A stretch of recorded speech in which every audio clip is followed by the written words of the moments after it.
ಸಲಾಮುಲೈಕುಂ ಜೈ ಭೀಮ್. ಎಲ್ಲರಿಗೂ 77ನೇ ಸ್ವಾತಂತ್ರ್ಯ ದಿನಾಚರಣೆಯ ಶುಭಕಾಮನೆಗಳು. ವಿಮೆನ್ ಇಂಡಿಯಾ ಮೂವ್ಮೆಂಟ್ ವಿಶ್ವದ ಅತ್ಯಂತ ದೊಡ್ಡ ಮಾನವ ಸಂಪನ್ಮೂಲವನ್ನು ಹೊಂದಿರುವ ಭಾರತದಲ್ಲಿ ಅದರ ಅರ್ಧ ಭಾಗವಾಗಿರುವ ಮಹಿಳೆಯರು ತೀರಾ ಕಡೆಗಣಿಸಲ್ಪಡುತ್ತಿದ್ದಾರೆ. ಮಹಿಳಾ ದೌರ್ಜನ್ಯದಲ್ಲೂ ರಾಜಕೀಯ, ಧಾರ್ಮಿಕ, ಕೋಮು ಹಿತಾಸಕ್ತಿಯು ಮುಖ್ಯವೆನಿಸುತ್ತದೆ. ದೌರ್ಜನ್ಯಕ್ಕೆ ಒಳಗಾಗುವ ಮಹಿಳೆಯರ ಪೈಕಿ ಬಹಳ ದೊಡ್ಡ ವರ್ಗಕ್ಕೆ ಅದರ ಅರಿವೇ ಇರುವುದಿಲ್ಲ ಎನ್ನುವುದು ದುರಂತ.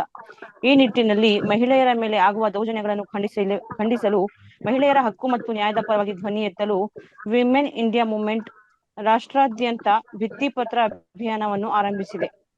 ಅನ್ಯಾಯದ ವಿರುದ್ಧ ಒಂದಾಗಿ ಸೆಟೆದು ನಿಲ್ಲಿ ಎಂದು ಚಲೋ ಉಟ್ಖಡೆ ಜುಲ್ಮ್ ಕೆ ಖಿಲಾಫ್ ಅಂತ ಹೇಳಿ ಒಂದು ಅಭಿಯಾನವನ್ನು ಆರಂಭಿಸಿದೆ. ಆ ಅಭಿಯಾನವು ನಮ್ಮ ಇಡೀ ರಾಜ್ಯಾದ್ಯಂತ ಇಡೀ ತಿಂಗಳು ನಡೆದಿದೆ. ಈ ಒಂದು ಅಭಿಯಾನದ ಒಂದು ಮುಕ್ತಾಯವನ್ನ ನಾವಿವತ್ತು ಸ್ವಾತಂತ್ರ್ಯ ದಿನವಾದ ಆಗಸ್ಟ್ 15ರಂದು ಏರ್ಪಡಿಸಿದ್ದೇವೆ. ಈ ಒಂದು ವೆಬಿನಾರ್ ಕಾರ್ಯಕ್ರಮದ ಒಂದು ಸ್ವಾಗತ ಭಾಷಣವನ್ನು ನಮ್ಮ ನಸ್ರಿಯಾ ಮ್ಯಾಮ್ ರವರು ನಿರೂಪಿಸಿಕೊಡ್ಬೇಕು ಅಂತ ಹೇಳಿ ನಾನು ಈ ಮೂಲಕ ಅವರಿಗೆ ಕೇಳಿಕೊಳ್ತಾ ಇದ್ದೇನೆ.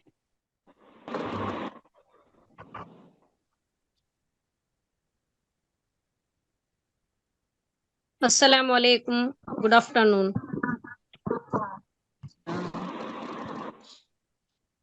ಸರ್ವರಿಗೂ ಸ್ವಾತಂತ್ರ್ಯ ದಿನಾಚರಣೆಯ ಶುಭಾಶಯಗಳು. ನಮ್ಮ ದೇಶಕ್ಕೆ ಸ್ವಾತಂತ್ರ್ಯ ಬಂದು ಇಂದು 77 ವರ್ಷಗಳಾಗಿದೆ.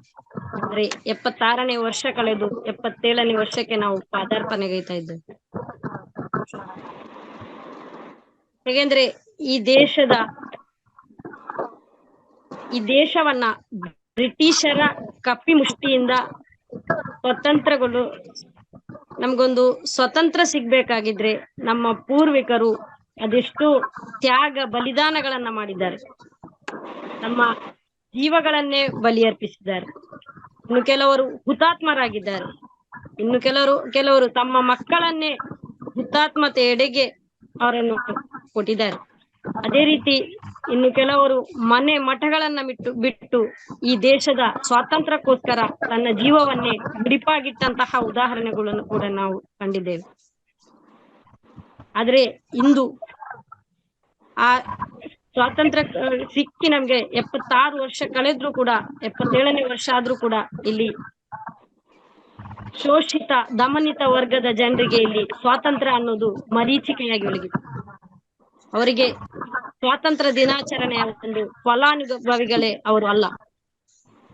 ಯಾಕೆಂದ್ರೆ ಕಳೆದ 9 ವರ್ಷಗಳಿಂದ ಈ ದೇಶವನ್ನ ಆಡಳಿತ ನಡೆಸ್ತಿರುವಂತಹ ಬಿಜೆಪಿ ಸರ್ಕಾರ, ನಾವು ಬಹಳ ಒಂದು ಶಾರ್ಟ್ ಆಗಿ ಹೇಳ್ಬೋದು. ಏನಂತ ಹೇಳಿದ್ರೆ, ಈ ದೇಶವನ್ನ ಬ್ರಿಟಿಷರಿಂದ ನಾವು ಮುಕ್ತಿ ಪಡೆದಿರ್ಬೋದು, ಆದ್ರೆ ಇಲ್ಲಿ ಫ್ಯಾಸಿಸ್ಟರಿಂದ ನಮ್ಗೆ ಖಂಡಿತವಾಗಿಯೂ ಇಲ್ಲಿ ಮುಕ್ತಿ ಸಿಗ್ಲಿಲ್ಲ.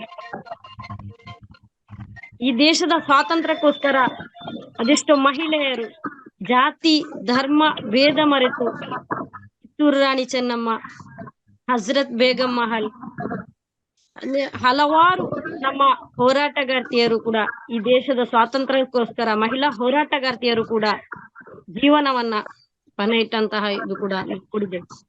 ಆದ್ರೆ ಇಂದು ಅದೇ ಮಹಿಳೆ ಭಾರತದಲ್ಲಿ ಮಹಿಳೆ ಅಂದ್ರೆ ಪೂಜಿಸಲ್ಪಡ್ತೇವೆ ಅಂತ ಹೇಳ್ತೇವೆ. ಆದ್ರೆ ಇದೊಂದು ಕೇವಲ ಬಾಯಿ ಮಾತಿಗೆ ಮಾತ್ರ. ಬೇಟಿ ಬಚಾವೋ ಬೇಟಿ ಪಡಾವೋ ಇದೆಲ್ಲ ಒಂದು ಕೇವಲ ಆಕರ್ಷಕ ಬಿಜೆಪಿ ಅವರ ಒಂದು ನಾಗ್ಪುರದಿಂದ ಸಿಗುವಂತಹ ಆಕರ್ಷಕ ಘೋಷಣೆ ಅಂತ ನಮ್ಗೆ ಹೇಳ್ಬೋದು. ಆದ್ರೆ ಇದು ಎಲ್ಲೂ ಕೂಡ ನಮ್ಮ ಮಹಿಳೆಯರಿಗೆ ಈ ದೇಶದಲ್ಲಿ ಇನ್ನೂ ಕೂಡ ಸ್ವಾತಂತ್ರ್ಯ ಅನ್ನೋದು ಸಿಕ್ಕೇ ಇಲ್ಲ. ಅದಕ್ಕೆ ಒಂದು ಉದಾಹರಣೆಯಾಗಿ ನಾವು ಮೊನ್ನೆ ಮಣಿಪುರದಲ್ಲಿ ನಡೆದಂತಹ ಬೆತ್ತಲ ಪ್ರಕರಣವನ್ನ ನೋಡ್ಬೋದು. ಅದೇ ರೀತಿ ಅದೆಷ್ಟೋ ಉದಾಹರಣೆಗಳಿವೆ. ಕಳೆದ ಅಮೃತ ಮಹೋತ್ಸವದಂದೇ ಬಲ್ಕಿಸ್ ಬಾನು ಎಂಬ ಸಂತ್ರಸ್ತೆಯ ಅತ್ಯಾಚಾರ ಮಾಡಿದಂತಹ ಅಪರಾಧಿಗಳಿಗೆ ಸ್ವಾತಂತ್ರ್ಯ ದಿನದಂದೇ ಮುಕ್ತಗೊಳಿಸಿ ಅವರಿಗೆ ಹೂಹಾರ ಹಾಕಿದಂತಹ ಇದನ್ನು ಕೂಡ ನಾವು ಇಲ್ಲಿ ನೋಡಿದ್ದೇವೆ. ಅಂತಹ ಒಂದು ದೇಶದಲ್ಲಾಗಿರ್ತದೆ ನಾವು ಜೀವಿಸ್ತಾ ಇರೋದು. ಈ ಒಂದು ಫ್ಯಾಸಿಸ್ಟರ ಕಪಿಮುಷ್ಟಿಯಿಂದ ಈ ದೇಶವು ಸ್ವಾತಂತ್ರ್ಯಗೊಳ್ಬೇಕಿದ್ರೆ, ನಾವು ಈ ದೇಶದ ಆ ಸ್ವಾತಂತ್ರ್ಯವನ್ನ ಉಳಿಸ್ಕೊಳ್ಬೇಕಿದ್ರೆ ನಾವು ಕೂಡ ಅನೇಕ ತ್ಯಾಗಗಳನ್ನ ಮಾಡ್ಬೇಕಾಗಿದೆ. ಇದನ್ನೆಲ್ಲ ಗಮನದಲ್ಲಿಟ್ಟುಕೊಂಡಾಗಿರ್ತದೆ ವಿಮೆನ್ ಇಂಡಿಯಾ ಮೂವ್ಮೆಂಟ್. ಅನ್ಯಾಯದ ವಿರುದ್ಧ ಎದ್ದೇಳಿ ಸೆಟೆದು ನಿಲ್ಲಿರಿ, ಒಂದಾಗಿ ಸೆಟೆದು ನಿಲ್ಲಿರಿ ಎಂಬ ರಾಷ್ಟ್ರೀಯ ಅಭಿಯಾನವನ್ನ ಕಳೆದ ಜುಲೈ 1ರಿಂದ ಆಗಸ್ಟ್ 15ರವರೆಗೆ ಮಾಡ್ತಾ ಬಂದಿದೆ. ಈ ಅಭಿಯಾನದ ಇಂದು ಕೊನೆಯ ದಿನವಾದ ಇಂದು ಸಮಾರೋಪ ಸಮಾರಂಭ ಕೂಡ ನಮ್ಮ ವೆಬಿನಾರ್ನ ಮೂಲಕ ನಡೀಲಿಕ್ಕಿದೆ. ಈ ಒಂದು ವೆಬಿನಾರ್ನ ಅಧ್ಯಕ್ಷತೆಯನ್ನ ವಹಿಸಿದಂತಹ ನಮ್ಮ ರಾಜ್ಯಾಧ್ಯಕ್ಷೆ ಫಾತಿಮಾ ನಸೀಮಾ ಇವರನ್ನು ನಾನು ಪ್ರೀತಿಪೂರ್ವಕವಾಗಿ ಸ್ವಾಗತಿಸ್ತಾ ಇದ್ದೇನೆ. ಮತ್ತು ನಮ್ಮ ಕಾರ್ಯಕ್ರಮವನ್ನ ಉದ್ಘಾಟಿಸಲಿರುವಂತಹ ರಾಷ್ಟ್ರೀಯ ಅಧ್ಯಕ್ಷೆ ಯಾಸ್ಮಿನ್ ಇಸ್ಲಾಂ ಇವರನ್ನು ಕೂಡ ನಾನು ಪ್ರೀತಿಪೂರ್ವಕವಾಗಿ ಸ್ವಾಗತಿಸ್ತಿದ್ದೇನೆ. ಅದೇ ರೀತಿ ಮುಖ್ಯ ಅತಿಥಿಗಳಾದಂತಹ ಜ್ಯೋತಿ ಮೈಸೂರ್ ಇವರಿಗೂ ಕೂಡ ನಾನು ಸ್ವಾಗತವನ್ನ ಬಯಸ್ತಾ ಇದ್ದೇನೆ. ಹಾಗೆಯೇ ಮತ್ತೋರ್ವ ಚಿಂತಕಿ, ಬರಹಗಾರ್ತಿ ಹಾಗೂ ಸಾಮಾಜಿಕ ಹೋರಾಟಗಾರ್ತಿಯಾದಂತಹ ಮುಜಾಹಿದಾ ಕಾನೂರ್ ಇವರಿಗೂ ನಾನು ಆತ್ಮೀಯ ಸ್ವಾಗತವನ್ನ ಬಯಸ್ತಾ ಇದ್ದೇನೆ. ಮತ್ತೋರ್ವ ಸಾಮಾಜಿಕ ಹೋರಾಟಗಾರ್ತಿಯು, ಚಿಂತಕಿಯು, ಬರಹಗಾರ್ತಿಯೂ ಆದಂತಹ ಬಾರ್ಬರಾ ಬಾಯರ್ ಇವರಿಗೂ ಕೂಡ ಹೃತ್ಪೂರ್ವಕ ಸ್ವಾಗತಗಳು. ಮತ್ತು ಇದರಲ್ಲಿ ವಿಮೆನ್ ಇಂಡಿಯಾ ಮೂವ್ಮೆಂಟ್ ರಾಜ್ಯ ಉಪಾಧ್ಯಕ್ಷೆಯಾದಂತಹ ಶಾಜಿಯಾ ಫೈರೋಜ್ ರವರಿದ್ದಾರೆ, ಅವರಿಗೂ ಕೂಡ ಸ್ವಾಗತವನ್ನ ಬಯಸ್ತಾ ಇದ್ದೇನೆ. ಅದೇ ರೀತಿ ರಾಜ್ಯ ಕಾರ್ಯದರ್ಶಿಗಳಾದಂತಹ ಸೈದಾ ಬೆಂಗಳೂರು ಮತ್ತು ತನುಜಾವತಿ ಮಡಿಕೇರಿ ಇವರಿಗೂ ಕೂಡ ಧನ್ಯವಾದಗಳು, ಸ್ವಾಗತವನ್ನ ಬಯಸ್ತಾ ಇದ್ದೇನೆ. ಅದೇ ರೀತಿ ನಮ್ಮ ರಾಜ್ಯ ಸಮಿತಿಯ ಎಲ್ಲ ಸದಸ್ಯರಿಗೂ ಕೂಡ ಸ್ವಾಗತವನ್ನ ಬಯಸ್ತಾ ಇದ್ದೇನೆ. ಅದೇ ರೀತಿ ನಮ್ಮ ಎಲ್ಲ ಜಿಲ್ಲಾಧ್ಯಕ್ಷರು ಮತ್ತು ಜಿಲ್ಲಾ ಪ್ರಧಾನ ಕಾರ್ಯದರ್ಶಿಗಳು ಕೂಡ ಈ ಕಾರ್ಯಕ್ರಮದಲ್ಲಿದ್ದಾರೆ. ಅದೇ ರೀತಿ ನಮ್ಮ ಎಲ್ಲಾ ವಿಮೆನ್ ಇಂಡಿಯಾ ಮೂವ್ಮೆಂಟ್ ನ ಎಲ್ಲಾ ಕಾರ್ಯಕರ್ತರು ಮತ್ತು ಎಲ್ಲಾ ವೀಕ್ಷಕರಿಗೂ ಕೂಡ ನಾನು ಸ್ವಾಗತವನ್ನ ವಹಿಸ್ತಾ ನನ್ನ ಸ್ವಾಗತ ಮಾತನ್ನ ಕೊನೆಗೊಳಿಸ್ತಾ ಇದ್ದೇನೆ. ಜೈ ಹಿಂದ್, ಜೈ ಭೀಮ್.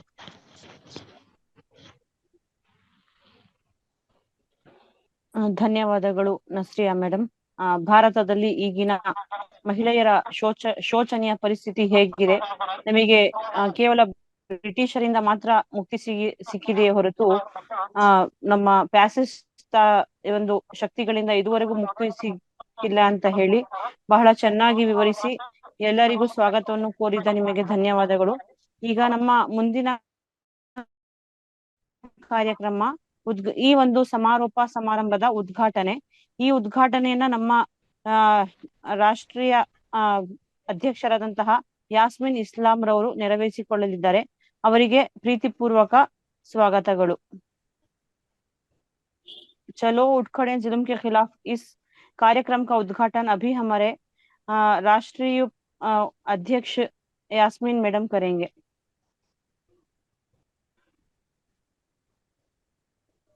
बहुत शुक्रिया. सबसे पहले तो सभी लोगों को अस्सलाम वालेकुम, नमस्कार, जय भीम. जितने भी लोग आज यहाँ पे इस वेबिनार के ताल्लुक से हम सबको देख रहे हैं या सुन रहे हैं, उन सभी को सबसे पहले 76th इंडिपेंडेंस डे की बहुत बहुत मुबारकबाद, हार्दिक शुभकामनाएं.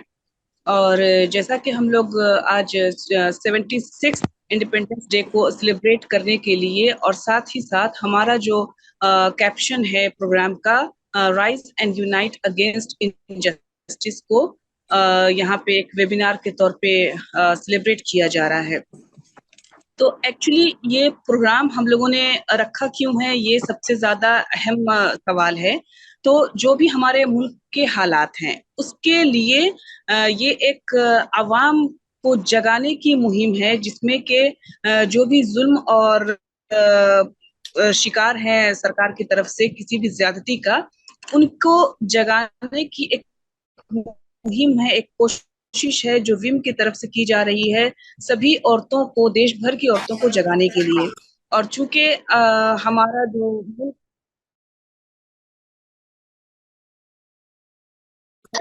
आजादी में न सिर्फ जेंट्स बल्कि और देश को आजाद कराने में बहुत सारे संघर्ष औरतों ने भी की हैं. नसरिया बिलारे ने जैसा कुछ कहा, मैं उनकी बातों को बहुत अच्छे से समझ तो नहीं पाई, लेकिन मणिपुर का उन्होंने जिक्र किया, साथ ही साथ बिल्किस बानो का जिक्र किया, तो थोड़ा सा मुझे उनके नाम से पता चला कि इस चीजों का भी जिक्र हुआ है. तो जैसा हम देख रहे हैं हमारे मुल्क में अभी के जो हालात हैं, उसको अगर हम जब हमारा देश आजाद हुआ था उस वक्त से अगर मिलाएं, तो जब देश की आजादी के लिए मुहिम चल रही थी, संघर्ष चल रहा था अंग्रेज ताकतों से देश को आजाद करवाने के लिए, उस वक्त जितने भी भारतीयों ने हिस्सा लिया वो सारे के सारे भारतीय थे। कोई हिंदू नहीं था, कोई मुसलमान नहीं था, कोई सिख नहीं था, कोई ईसाई नहीं था। तो उस वक्त एकजुट होकर के, मुत्तहद होकर के जिस तरह से हमारे स्वतंत्रता सेनानियों ने जज्बा दिखाया देश को आजाद कराने से, और को काफी ज्यादा आगे लेकर के गए, और हर वर्ग हर धर्म के लोगों ने अपना योगदान देकर के देश को आजाद कराया। मेरी आवाज क्लियर है ना? हाँ जी मैम, क्लियर है, आप बात कीजिए। तो जिस तरह से हमने देखा है कि औरतें और मर्द सभी ने मिलकर के देश को आजाद कराया, और आज जिस तरह से हम लोगों को बांटा जा रहा है धर्म के नाम पे, या बीजेपी आरएसएस का जो एजेंडा है, जिस एजेंडे को लेकर के वो काम कर रही है, हम देख रहे हैं कि मुल्क में नफरत की दीवार खड़ी कर दी गई है। लोगों के बीच में एक दूसरे के लिए बहुत ज्यादा जो नफरत है वो पैदा हो गई है, जिससे हिंदू अपने आप को समझ रहे हैं कि वो खतरे में है, क्योंकि हिंदुओं के जहन में ये चीज डाला जा रहा है कि वो खतरे में है। आखिर हम ये देख सकते हैं कि जब हिंदू महासभा में बातें होती हैं तो किसी एक वर्ग के लिए खास तौर पे नफरत उगली जाती है कि मुसलमान औरतों को मारना चाहिए, काटना चाहिए, या जो संत साधु हैं वो इस तरह की भाषाओं का इस्तेमाल करते हैं कि मुसलमान औरतों को कब्र से निकाल करके उनका बलात्कार करना चाहिए। इस तरह के संत और साधु जो चोला पहन करके हमारे मुल्क में एक ढोंगी का रूप लेकर के बैठे हुए हैं, उनके असल चेहरे को भी उजागर करना हमारी कोशिश है कि देश के लोगों के सामने हम उनका चेहरा लाएं। और जिस तरह से नफरत जो दिमाग में डाला जा रहा है, एक जहर डाला जा रहा है हमारे हिंदू युवाओं के जहन में कि हिंदू खतरे में है। लेकिन गौर करने वाली बात यह है कि अभी के वक्त में आप देखिए जिस तरह से नफरतें लोगों के जहन में भरी जा रही हैं। क्या किसी मुसलमान ने किसी हिंदू के मंदिर पर जाकर के तलवार लहरा करके अल्लाह का नारा लगाया? या कहीं नहीं देखा है। लेकिन हमने साथ साथ ये देखा है कि मुसलमानों के मस्जिद पर जो हिंदू के महासभा के लोग हैं वो चढ़ के तलवारें लहराते हैं, जय श्री राम का नारा लगाते हैं, मस्जिद को नुकसान पहुंचाते हैं, उनके रास्ते में आने वाले लोगों को नुकसान पहुंचाते हैं, मारते हैं, काटते हैं, डराते हैं, धमकाते हैं। तो ये जो नफरत की साजिश हमारे देश में चल रही है, ये बीजेपी और आरएसएस का एजेंडा है, जो हर तरह से जुल्म करके इस देश से मुसलमानों का खात्मा कर देना चाहती है। लेकिन वो भूल गई है कि इस देश में मुसलमानों का भी उतना ही योगदान है जितना हिंदुओं का रहा है। बल्कि ये कहना ज्यादा सही होगा कि अगर आज के वक्त में हम इंडिया गेट पर जाकर के वहां पे देखें तो जो शहीद, जो देश को स्वतंत्रता दिलाने के लिए जिन्होंने अपने खून को बहाया, उसमें मुसलमानों का नाम हिंदुओं से ज्यादा है। और अगर इसको ज्यादा अच्छी तरह से समझें तो जो सिख हैं, हमारे सिख से ज्यादा है इंडिया गेट पर। उसके बाद अगर किसी समुदाय का नाम आता है तो वो मुसलमानों का है, उसके बाद किसी समुदाय का नाम आता है तो वो हिंदुओं का है। ये आरएसएस और बीजेपी का जो एजेंडा है, 72 सालों तक उन्होंने अपने मुख्यालय पर तिरंगा नहीं लहराया, लेकिन आज वो पूरे देश भर में सर्टिफिकेट बांट रहे हैं देशभक्ति का। कौन देशभक्त है, कौन देशद्रोही है, ये करके वो सर्टिफिकेट बांट रहे हैं। हमें उनके सर्टिफिकेट की जरूरत नहीं है, हमें अपने मुल्क से उतनी ही मोहब्बत है जितना कि इनको है। लेकिन मैं यहाँ पे ये भी याद दिलाना चाहूंगी कि अगर सही देशभक्ति की बात की जाए तो इनके दिलों में, आरएसएस या बीजेपी के जितने भी लोग हैं, माइंडसेट के जो लोग हैं, उनके दिलों में देश से मोहब्बत हरगिज नहीं है, क्योंकि ये लोग देश को लूट रहे हैं, बदनाम कर रहे हैं, बर्बाद कर रहे हैं। जितना अंग्रेजों ने नहीं हमारे देश को नुकसान पहुंचाया, जितना अंग्रेजों ने हमारे देश को नहीं लूटा, उससे ज्यादा ये देश को नुकसान पहुंचा रहे हैं, उससे ज्यादा ये लोग देश को लूट रहे हैं। हद तो ये है कि अभी लोगों के दिलों में दरारें पैदा हो गई हैं। हिंदुओं को लगता है कि मुसलमान आतंकवादी है या देशद्रोही है, उसको देश में रहने का हक नहीं, और उसके लिए तरह तरह के जो प्रोपेगेंडा है या बिल्स पास किए जा रहे हैं ताकि मुसलमानों को देश से निकाला जा सके। अभी के वक्त में बीजेपी और आरएसएस से किसी भी इंसान को जो महफूज है वो बिल्कुल भी नहीं है। हम नहीं कह सकते हैं कि हिंदू जो है वो महफूज है, क्योंकि एक हिंदू है, एक हिंदुत्व है, तो अलग अलग चीजें हैं। हमारे आसपास जो रहते हैं हिंदू भाई बहनें, हमारे सबके साथ ताल्लुकात अच्छे हैं, हम मिलते हैं, एक साथ बैठते हैं, एक दूसरे को अपनी तकलीफें बताते हैं, गले मिलते हैं, उनके त्योहार पे हम जाते हैं, वो हमें बुलाते हैं, हमारे त्योहार पे वो आते हैं, एक दूसरे के साथ हम गले मिलते हैं, भाईचारगी के साथ रहते हैं। लेकिन जिस तरह से समाज में नफरत पैदा किया जा रहा है, आज दिलों में दूरियां आ गई हैं, लोग एक दूसरे से खौफ महसूस कर रहे हैं।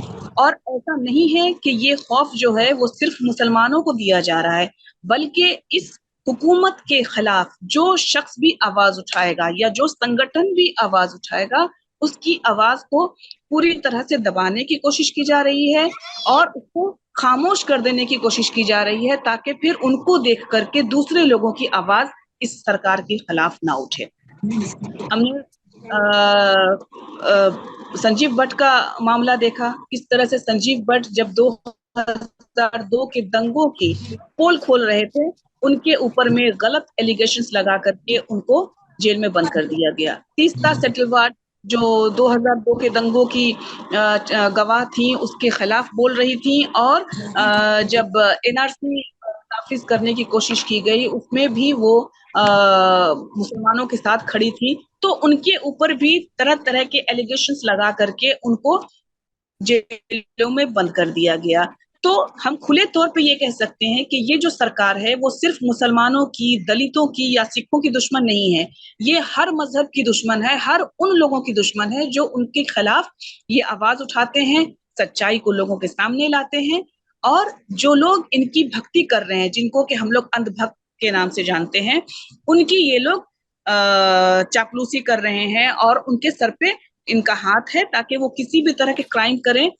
जिस तरह से हम देखते हैं कि एक बड़ी सभा रामनवमी के वक्त में बाहर निकल करके जय श्री राम का नारा लगाती है, लोगों को काटने की बात करती है, मुसलमान औरतों को रेप करने की बात करती हैं, तो क्या हम इनको देशभक्त कह सकते हैं?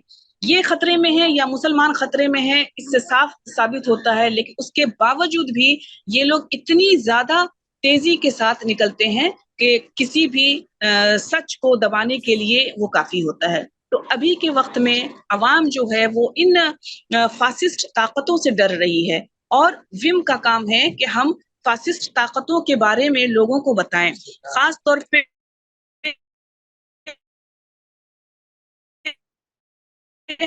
हमारी जो बहनों को ग्रास रूट लेवल से एम्पावर करना और उनको उनके हक के बारे में समझाना या बताना या उनके हक के लिए जद्दोजहद करना विम का जो काम है, उसमें भी बहुत ज्यादा प्रॉब्लम्स हैं, क्योंकि हर वर्ग की औरतों के साथ हर जगह नाइंसाफी हो रही है।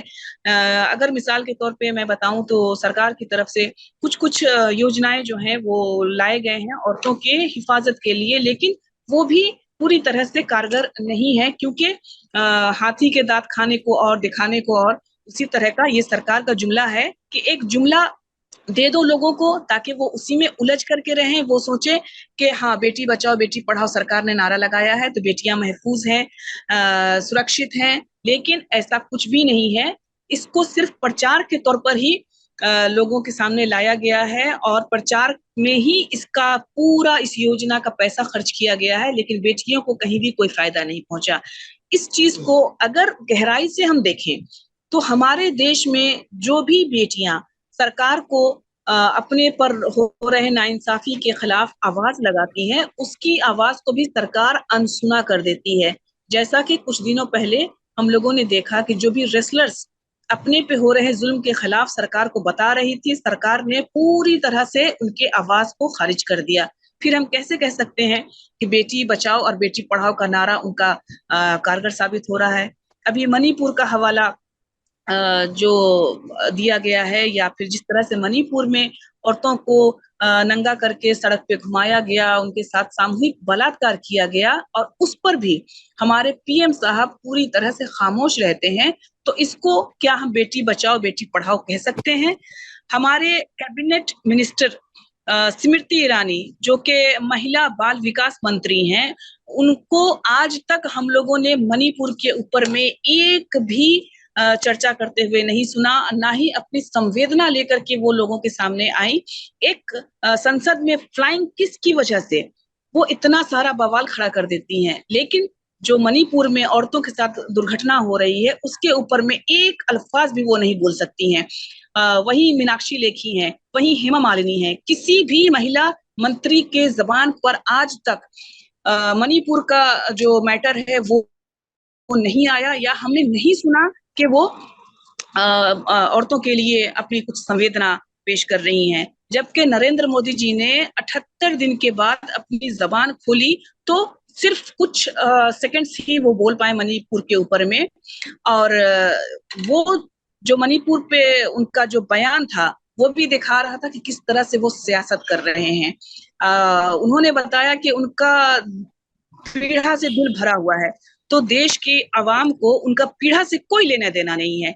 वो एक प्राइम मिनिस्टर होने की हैसियत से मणिपुर के ऊपर में क्या स्टेप ले रहे हैं, वहां पे जो दुर्घटनाएं हो रही हैं, तो जो राज्य सरकार है उसका इस्तीफा उन्होंने अब तक क्यों नहीं लिया? केंद्र सरकार होने के बावजूद नरेंद्र मोदी जी ने आज तक कोई भी पहल क्यों नहीं की? ये सबसे बड़ा सवाल है। दुर्घटनाएं तो बहुत ज्यादा हो रही हैं, हम देख रहे हैं, सुन रहे हैं, समझ रहे हैं, लेकिन सरकार की तरफ से क्या कदम उठाया जा रहा है वो हम लोगों ने आज तक नहीं देखा।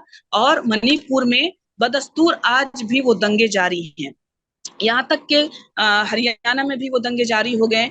और जब तक ये फासिस्ट ताकतें देश के कुर्सी पर विराजमान रहेंगी, देश का भला नहीं होगा, बल्कि हर एक स्टेट में, हर एक राज्य में एक के बाद एक दंगे होते चले जाएंगे। लेकिन हमारे लोगों में अभी तक जागरूकता नहीं आई है। उसके लिए विमेन इंडिया मूवमेंट ने ये एक मुहिम चलाई है जो कि तकरीबन 1.5 से 2 महीने का है, जिसमें rise and unite against injustice.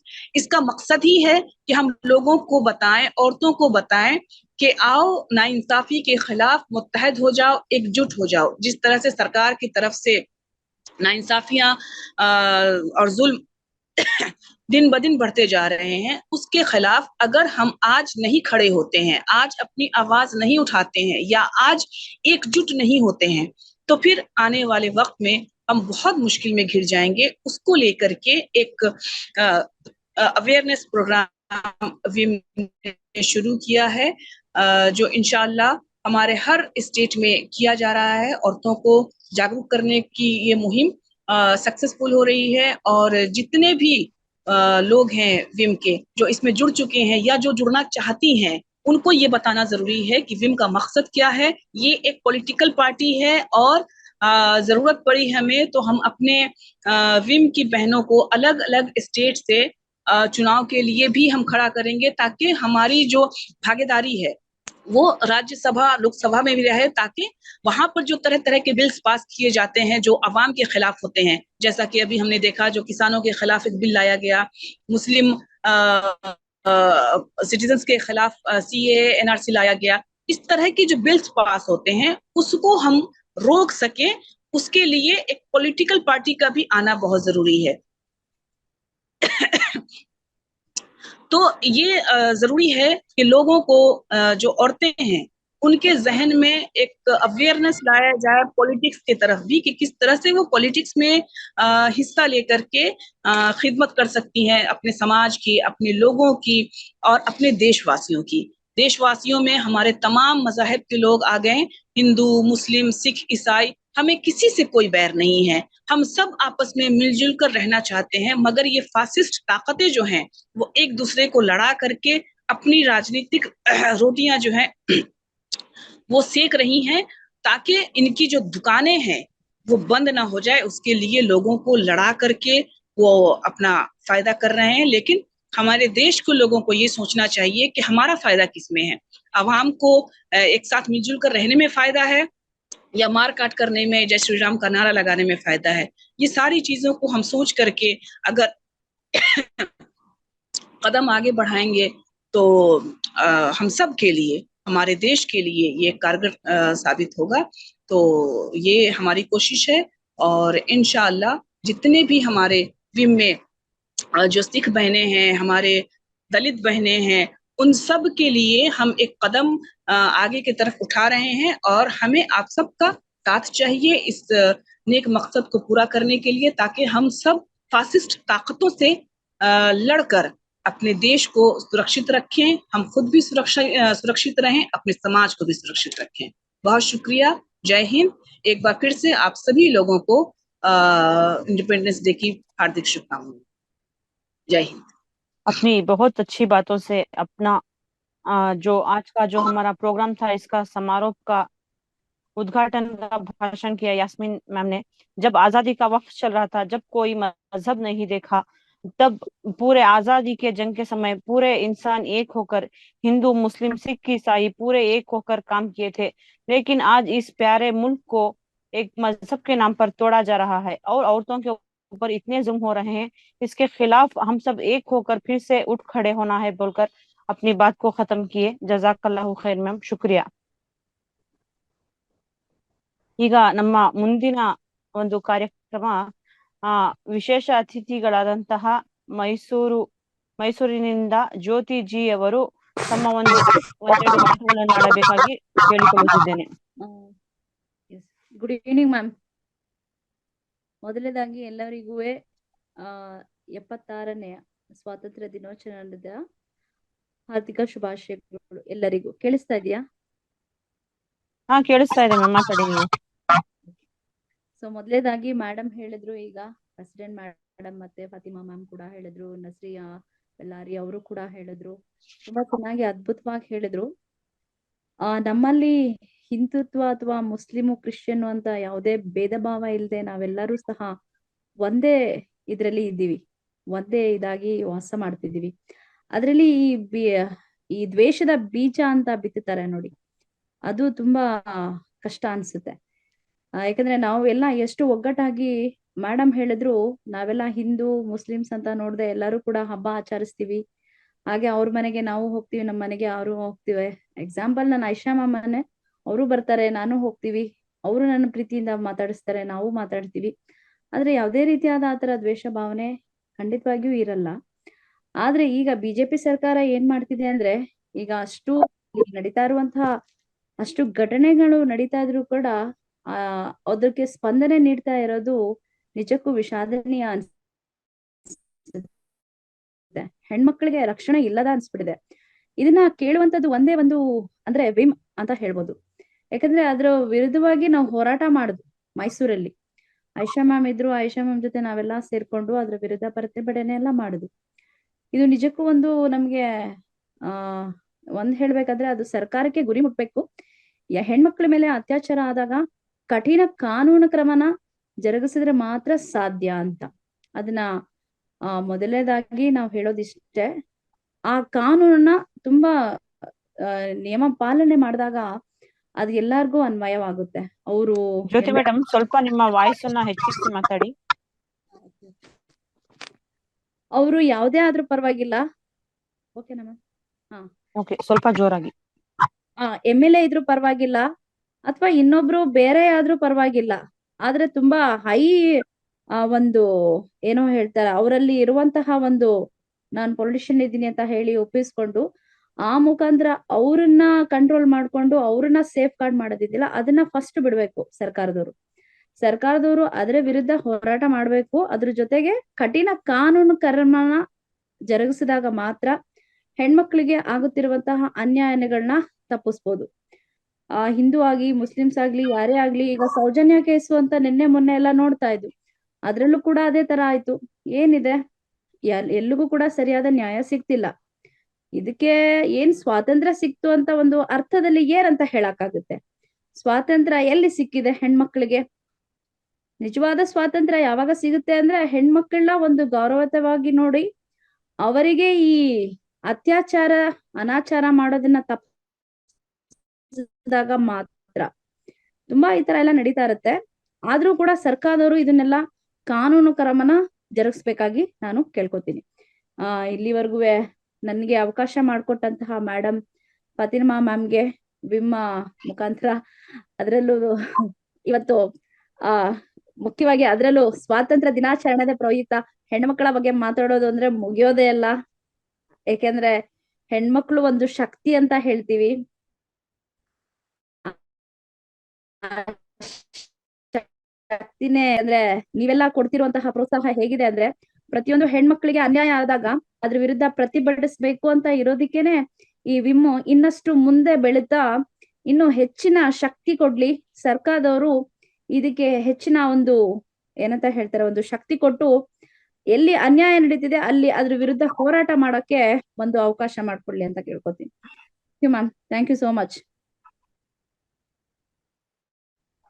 ಇಂದಿನ ಪ್ರಸ್ತುತ ಸಮಾಜದಲ್ಲಿ ಆಗುತ್ತಿರುವಂತಹ ಮಹಿಳಾ ದೌರ್ಜನ್ಯದ ಬಗ್ಗೆ ನಾವೆಲ್ಲ ಒಟ್ಟಾಗಿ ಧ್ವನಿ ಎತ್ತಬೇಕು ಎಂದು ತಿಳಿಸಿ, ಹಾಗೆ ವಿಮೆನ್ ಇಂಡಿಯಾ ಮೂವ್ಮೆಂಟ್ ಇನ್ನೂ ಹೆಚ್ಚಿನ ಉನ್ನತ ಸ್ಥಾನಕ್ಕೆ ಎಂದು ಹರದು ಭಾಷಣವನ್ನು ನಮ್ಮ ವಿಶೇಷ ಅತಿಥಿಗಳಾದಂತಹ ಮುಜಾಹಿದರವರು ನಡೆಸಿಕೊಡಬೇಕಾಗಿ ಕೇಳಿಕೊಳ್ಳುತ್ತಿದ್ದೇನೆ. ನಡೆದಿರುವ ಎಲ್ಲಾ ಗಣ್ಯರಿಗೂ ವಂದನೆಗಳು. ಈಗ ಗಣ್ಯರು ಮಾತನಾಡಿದ್ರು, ಯಾಸ್ಮಿನ್ ಇಸ್ಲಾಂ ಅವರಾಗ್ಲಿ, ನಸ್ರಿ ಅವರಾಗ್ಲಿ, ನಮ್ಮ ಜ್ಯೋತಿ ಮ್ಯಾಮ್ ಅವರಾಗ್ಲಿ ತುಂಬಾ ವಿಷಯಗಳನ್ನು ಹೇಳಿದ್ದಾರೆ. ಇಲ್ಲಿ ಈಗ ನಾನು ಯಾವುದೇ ಉತ್ಸವದ ಶುಭಾಶಯವನ್ನು ಕೋರಲು ಬಯಸುವುದಿಲ್ಲ. ಯಾಕೆಂದ್ರೆ ಬ್ರಿಟಿಷರಿಂದ ನಮ್ಮ ಗುಲಾಮಗಿರಿಯ ಬಿಡುಗಡೆಗಾಗಿ ಶ್ರಮಿಸಿದ ಎಲ್ಲಾ ಹಿರಿಯರ ಬಗ್ಗೆ ಮತ್ತು ಸ್ವಾತಂತ್ರ್ಯ ಹೋರಾಟಗಾರರ ಬಗ್ಗೆ ಅತಿಯಾದ ಬಹುಮಾನವನ್ನು ಗೌರವವನ್ನು ಇಟ್ಟುಕೊಂಡೇ ಇಲ್ಲಿ ಯಾವುದೇ ಉತ್ಸವವನ್ನು ಆಚರಿಸಬಹುದೇ ಎಂಬ ಒಂದು ಪ್ರಶ್ನೆ ನನ್ನ ಮನಸ್ಸಲ್ಲಿ ಮೂಡ್ತಾ ಇದೆ. ಯಾಕೆಂದ್ರೆ ಕನ್ನಡದಲ್ಲಿ ಒಂದು ಮಾತಿದೆ, ಮಸನದ ಮನೆಯಲ್ಲಿ ಸಂಭ್ರಮವೆಂತು ಅಂತ. ಅಂದ್ರೆ ಒಂದು ದೇಶದ ಇಂದಿನ ಅವಸ್ಥೆಯನ್ನು ನೋಡಿದಾಗ, ಒಂದು ದುಸ್ಥಿತಿಯನ್ನು ನೋಡಿದ್ರೆ ಇಂಥ ಒಂದು ಡಾಂಬಿಕ ಆಚರಣೆ ಅಂತ ಮಾತ್ರ ತೋರ್ತದೆ ನಮ್ಗೆ.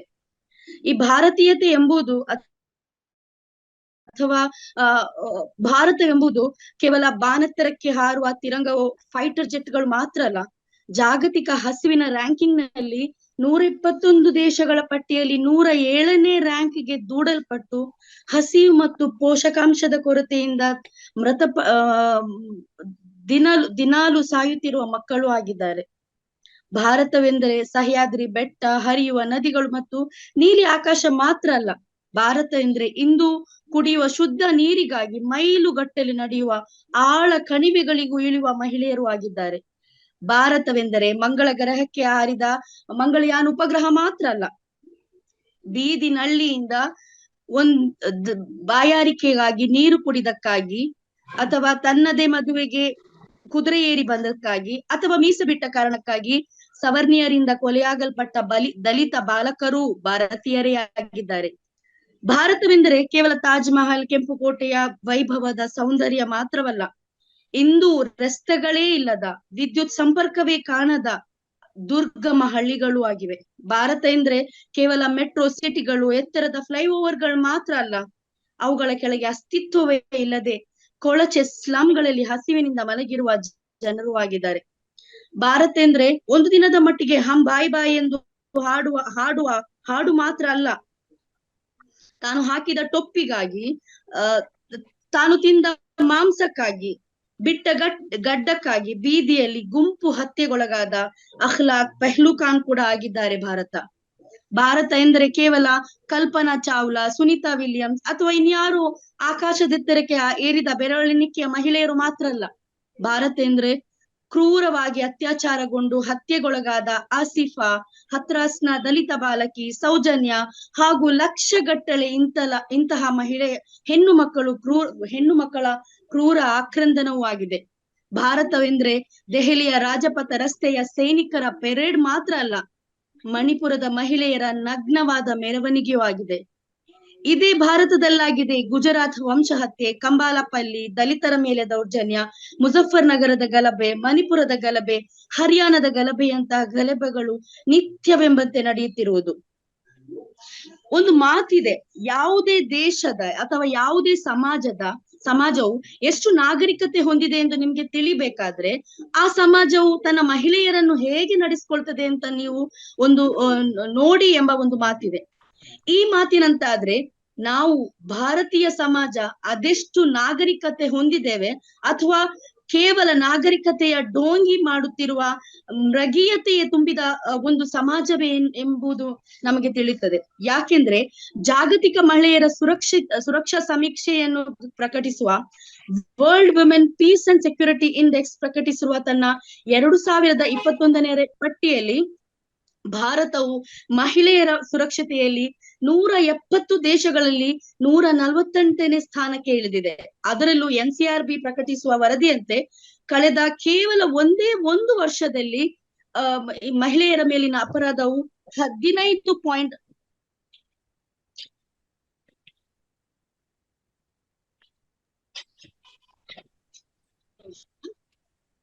ಒಂದ್ ನಿಮಿಷ ಕಾಲ್ ಬಂತು. ಈಗ ನಮ್ಮ ಕಾರ್ಯಕ್ರಮ ಆರಂಭವಾಗಿ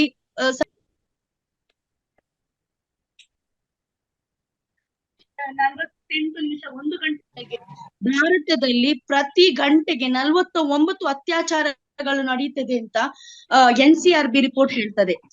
ಇದು ಕೇವಲ ವರದಿಯಾಗುವ ಅತ್ಯಾಚಾರ ದೌರ್ಜನ್ಯ ಮಾತ್ರ. ಇಂತಹ ವರದಿಯಾಗದ ವರದಿ ಮಾಡಲು ಸಶಕ್ತರಲ್ಲದ ತಳ ಸಮುದಾಯದ ಅದೆಷ್ಟೋ ಮಹಿಳೆಯರಿದ್ದಾರೆ. ಅದೆಷ್ಟೋ ಮೂಲೆಗೆ ತಳ್ಳಲ್ಪಟ್ಟ ಇಂತಹ ಅತ್ಯಾಚಾರ ಪ್ರಕರಣಗಳಿವೆ. ಇದು ಕೇವಲ ತಳ ಸಮುದಾಯದ ಕಥೆಗಳು ಮಾತ್ರವಲ್ಲ.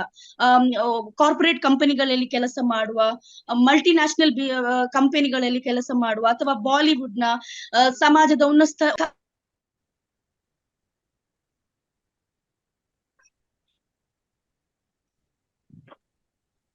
ಮಹಿಳೆಯರು ತಮ್ಮ ಮೇಲೆ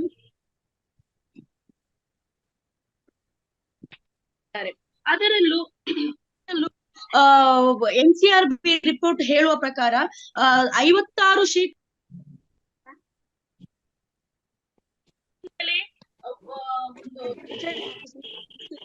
ಅವುಗಳ ರಿಪೋರ್ಟ್ ಆಗದ ಅದೆಷ್ಟೋ ಒಂದು ಘಟನೆಗಳು ನಡೆಯುತ್ತವೆ. ಇದೆಲ್ಲ ನಮಗೆ ಯಾವುದನ್ನು ಹೇಳ್ತದೆ ಅಂದ್ರೆ, ನೀವು ಯಾವ ಭಾಷೆ ಮಾತನಾಡ್ಬೇಕು, ನೀವು ಯಾವ ಬಟ್ಟೆ ಹಾಕೊಳ್ಬೇಕು, ನೀವು ಏನನ್ನು ತಿನ್ಬೇಕು, ನೀವು ಏನು ಮಾತನಾಡ್ಬೇಕು, ಏನು ಆಲೋಚನೆ ಮಾಡ್ಬೇಕು, ಯಾವಾಗ ಮದುವೆ ಆಗ್ಬೇಕು, ಇದೆಲ್ಲವನ್ನು ಇಂದು ಸರ್ಕಾರವೇನೆ ನಿರ್ಧರಿಸಲು ಹೊರಟಿರುವಾಗ ಯಾವ ಸ್ವಾತಂತ್ರ್ಯದ ಬಗ್ಗೆ ನಾವು ಸಂಭ್ರಮಿಸುತ್ತಿದ್ದೇವೆ ಎಂಬುದೇ ನಮಗೆ ಒಂದು ತುಂಬಾ ಅಪಹಾಸ್ಯ ಅಂತ ಅನಿಸ್ತದೆ. ಯಾಕೆಂದ್ರೆ ಹೇಗೆ ನಮ್ಮ ಖ್ಯಾತ ಚಿಂತಕರಾದ ಸುಂದರ್ ಸರ್ ಅವರು ಒಂದು ಮಾತು ಹೇಳ್ತಾರೆ, ಪಕ್ಕದ ಕೋಣೆಯಲ್ಲಿ ಹೆಣಗಳು ರಾಶಿ ಬಿದ್ದಿರುವಾಗ ನೀನು ಹೊಟ್ಟೆ ತುಂಬ ಉಂಡು ಮಲಗುವೆ ಅಂತ. ಅಂದ್ರೆ ಪಕ್ಕದ ಕೋಣೆಯಲ್ಲಿ ಹೆಣದ ರಾಶಿ ಬಿದ್ದಾಗ ನೀನ್ ಆರಾಮವಾಗಿರುವೆಯಾ? ಖಂಡಿತ ಸಾಧ್ಯ ಇಲ್ಲ. ಮನಸ್ಸಾಕ್ಷಿ ಇರುವ ಯಾವೊಬ್ಬ ಮನುಷ್ಯನಿಗೂ ಅದು ಸಾಧ್ಯ ಇಲ್ಲ. ಆದ್ರೆ ಇಂತಹ ಎಲ್ಲ ಗುಜರಾತ್ನಿಂದ ಹಿಡಿದು ಮಣಿಪುರದವರೆಗೆ ಪ್ರತಿ ದಿನವೆಂಬಂತೆ ನಮ್ಮ ದೇಶದಲ್ಲಿ ಇಂಥೆಲ್ಲ ಅಕ್ರಮ ಅನ್ಯಾಯಗಳು ನಡೆಯುತ್ತಿರುವಾಗ ಎಷ್ಟರವರೆಗೆ ಅಂದ್ರೆ ತಳ ಸಮುದಾಯದ ಬಗ್ಗೆ, ಅವರ ಮೈ ಬಣ್ಣದ ಬಗ್ಗೆ, ಅವರ ಬಗ್ಗೆ, ಅವರ ಧರ್ಮದ ಬಗ್ಗೆ, ಅವರು ತಿನ್ನುವ ಆಹಾರದ ಬಗ್ಗೆ, ಇದೆಲ್ಲರ ಬಗ್ಗೆ ಅಸಹನೆ, ಫೋಬಿಯಾವನ್ನು ಹೊಂದಿರುವವರಾಗಿದ್ದಾರೆ ಇಂದು ಅಧಿಕಾರದಲ್ಲಿರುವವರು. ಇವರನ್ನು ಪ್ರತಿರೋಧಿಸುವವರು, ಪ್ರತಿಭಟಿಸುವ ಮನಸ್ಸುಗಳು, ಪ್ರತಿಭಟಿಸುವ ಧ್ವನಿಗಳನ್ನು ಅಟ್ಟಡಿಸಲಾಗಿಸುತ್ತದೆ. ಅವರ ನಾಲಿಗೆಗಳನ್ನು ಕಟ್ಟಿ ಹಾಕಲಾಗ್ತಾ ಇದೆ, ಅವರನ್ನು ಬಂದಿಯಾಗಿಸಲಾಗ್ತಾ ಇದೆ. ಅದೆಷ್ಟೋ ಪ್ರತಿರೋಧದ ಮನಸ್ಸುಗಳು ಇಂದು ಜೈಲಲ್ಲಿ ಕೊಳೆಯುತ್ತಿದ್ದಾರೆ. ಹೀಗೆಲ್ಲ ಆಗ್ತಿರುವಾಗ ಯಾವ ಒಂದು ಸ್ವಾತಂತ್ರ್ಯೋತ್ಸವದ ಬಗ್ಗೆ ನಾವು ಮಾತನಾಡ್ತಿದ್ದೇವೆ ಅಂತ ನನಗನಿಸ್ತದೆ. ನಾವು ಇಂದು ಸ್ವಾತಂತ್ರ್ಯ ದಿನಾಚರಣೆಯನ್ನು ಆಚರಿಸಿದ್ದೇವೆ. ಮಕ್ಕಳಿಗೆ ಗತವೈಭವದ ಬಗ್ಗೆ ನಾವು ದಂತಕಥೆಗಳನ್ನು ಹೇಳಿದಾಗೆ ನಾವು ಎಲ್ಲಾ ಚರಿತ್ರೆಗಳನ್ನು ಹೇಳಿಕೊಟ್ಟಿದ್ದೇವೆ. ಆದರೆ ಇಂದಿನ ನಮ್ಮ ಮಕ್ಕಳು ಯಾವ ಭಾರತದಲ್ಲಿ ಇಂದು ಬದುಕ್ತಿದ್ದಾರೆ ಎನ್ನುವ ಪರಿಕಲ್ಪನೆ ನಮ್ಮ ಮಕ್ಕಳಿಗೆ ಇಲ್ಲದಂತಾಗಿದೆ. ನಮ್ಮ ಮಕ್ಕಳು ಬಾನತ್ತರಕ್ಕೆ ಹಾರಡುವ ಧ್ವಜ ಮತ್ತು ತಿರಂಗದ ಬಟ್ಟೆ ಹಾಕಿ ನಡೆದು ಒಂದು ದಿನದ ಸಂಭ್ರಮ ಸ್ವಾತಂತ್ರ್ಯೋತ್ಸವ ಅಂತ ಭಾವಿಸಿದ್ದಾರೆ. ಇದೇ ಭಾರತೀಯರು, ಇದೇ ಭಾರತೀಯರಂತ ಹೇಳುವ ನಮ್ಮ ಮಕ್ಕಳಿಗೆ ಮಣಿಪುರ ಭಾರತದಲ್ಲಿದೆ, ಹರಿಯಾಣದಲ್ಲಿ ಬೀದಿಯಲ್ಲಿ ಪ್ರಾಣ ಭಯದಿಂದ ಓಡಿದ ಆ ಮೌಲ್ವಿ ಭಾರತದ ಪ್ರತಿ ಸಂಕೇತ, ಮಣಿಪುರದ ಬೀದಿಗಳಲ್ಲಿ ಬೆತ್ತಲ ಮೆರವಣಿಗೆಗೊಂಡ ಆ ಮಹಿಳೆಯರು ಭಾರತದ ಪ್ರತಿ ಸಂಕೇತ, ದಿನಾಲು ಹಸಿವಿನಿಂದ ಸಾಯುತ್ತಿರುವ, ದಿನಾಲು ಪೋಷಕಾಂಶದ ಕೊರತೆಯಿಂದ ಸಾಯುತ್ತಿರುವ ಈ ಎಲ್ಲಾ ಪ್ರತಿ ಮಕ್ಕಳು, ಪ್ರತಿ ರೈತರು, ಪ್ರತಿ ಸುತ್ತಮುತ್ತಲಿನ ಪ್ರತಿಯೊಬ್ಬ ಮನುಷ್ಯರು ಅವರು ಭಾರತೀಯರು.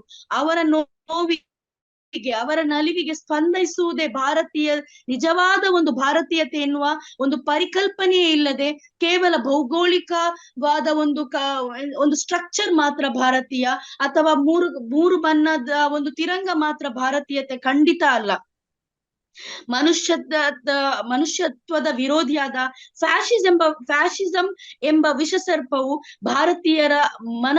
ಭಾರತೀಯರೆಂಬ ಮನುಷ್ಯರ ಮನಸ್ಸುಗಳನ್ನು ಅದೆಷ್ಟು ವಿಷಮಯಗೊಳಿಸಿದೆ ಅಂದ್ರೆ, ಈ ಎಲ್ಲಾ ಘಟನೆಗಳು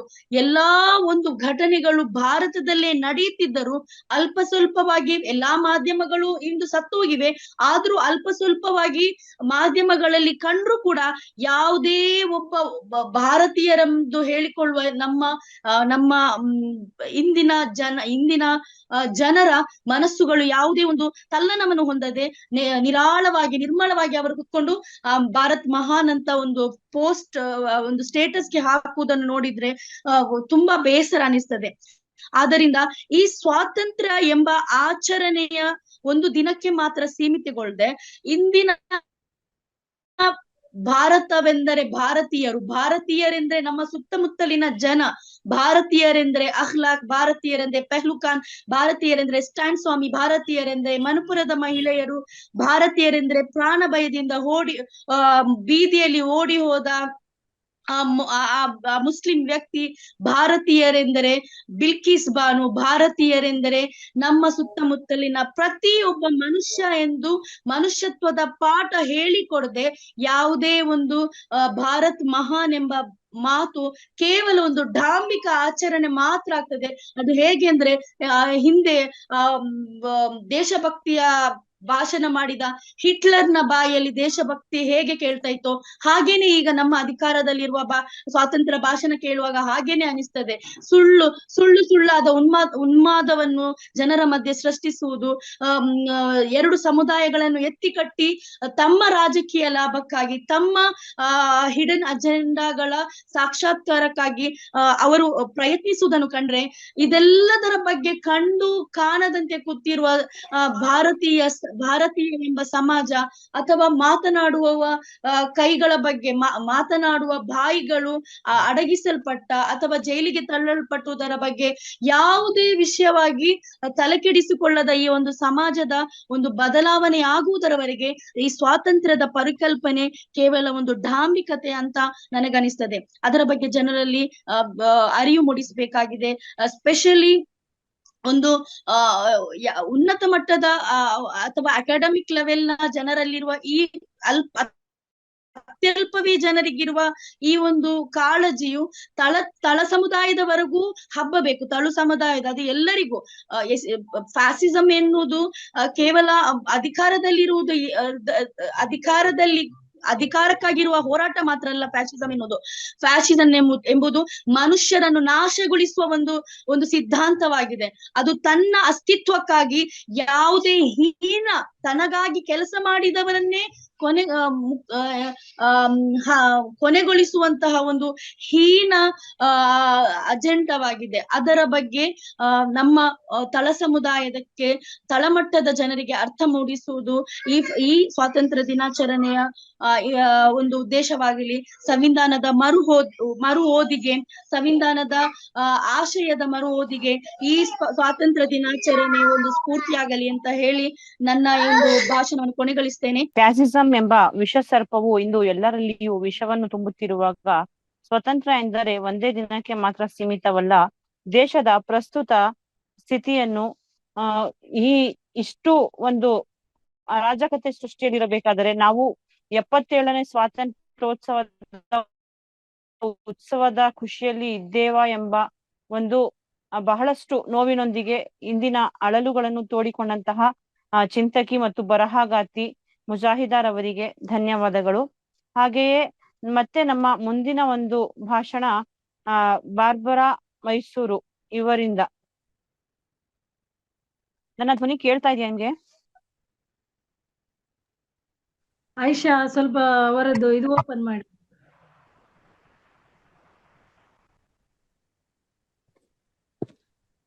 ಮ್ಯೂಟ್. ಮ್ಯಾಮ್ ಅವರು ಹೋಸ್ಟ್ ಆನ್ ಮಾಡಿಲ್ಲ. ಅಜೀಜ್ ಅವರು ನಿಮ್ಗೆ ಕೊಟ್ಟಿದಾರಲ್ಲ. ಓಕೆ. ಓಕೆ.